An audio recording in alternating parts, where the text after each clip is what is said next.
ಅಡಿಗೆ ಮನೆಯಲ್ಲಿ ಮಾಡ್ತಕ್ಕಂತ ಕೆಲಸಗಳ ಇಂಗ್ಲಿಷ್ ಪದಗಳನ್ನ ನಾವು ಕಲಿಯೋಣ. ಏನೇನ್ ಮಾಡಿಸ್ಬೋದು ನೋಡ್ರಿ. ಚಾಪ್. ಚಾಪ್ ಅಂದ್ರೆ ಏನ್ ಮಾಡೋದು? ಕಟ್ ಮಾಡೋದು, ಹೌದಾ? ತುಂಡು ತುಂಡಾಗಿ, ಚಿಕ್ಕ ಚಿಕ್ಕ ತುಂಡಾಗಿ ಕಟ್ ಮಾಡ್ಬೋದು, ಅದು ಚಾಪ್ ಮಾಡೋದು. ಚಾಪ್ ಮಾಡ್ರಿ. ಸ್ಲೈಸ್.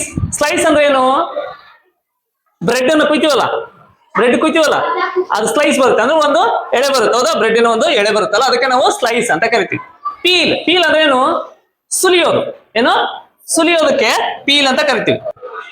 ರಿಸ್ಕ್ ಅಂದ್ರೆ ಮಜ್ಜಿಗೆಯನ್ನು ಕಲಿಸ್ತೀವಿ ನೋಡ್ರಿ, ತತ್ತಿಯನ್ನು ಹೊಡೆದಾಗ ಕಲಿಸ್ತೀವಲ್ಲ, ಮಿಕ್ಸ್ ಮಾಡ್ತೀವಲ್ಲ, ಅದನ್ನ ತಂತಿಯಿಂದ ಕಲಿಸ್ತೀವಲ್ಲ, ಈಗ ತಿರುಗಿಸ್ತೀವಲ್ಲ, ಅದನ್ನ ನಾವು ವಿಸ್ಕ್ ಅಂತೀವಿ. ಏನಂತೀವಿ ನಾವು? ವಿಸ್ಕ್. ಸ್ಟೇರ್. ತಿರುಗಿಸೋದು.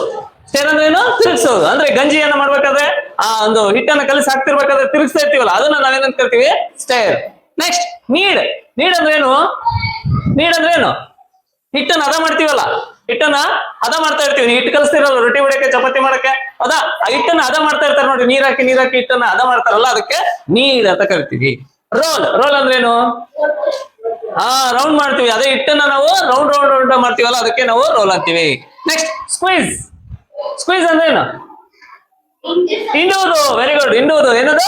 ಹಿಂಡೋದು. ನಿಂಬೆಹಣ್ಣು ಹಿಂಡೋದು ಅದೆಲ್ಲ ಮಾಡ್ತಾರಲ್ಲ, ಅದಕ್ಕೆ ನಾವೇನ್ ಕರಿತೀವಿ? ಸ್ಕ್ವೀಸ್ ಅಂತೀವಿ. Next four.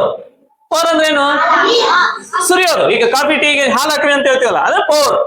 Four the milk ಅಂತೀವಿ ಅಂದ್ರೆ ಹಾಲನ್ನ ಸುರಿ, ಹಾಕು ಅಂತ ಅರ್ಥ. ಅರ್ಥ ಆಯ್ತಾ? ಹಾಗಾದ್ರೆ ಈ ಗ್ರೇಟ್ ಅಂದ್ರೆ ಏನು ಅನ್ನೋದನ್ನ ನೀವು ಹೇಳಿ ನೋಡ.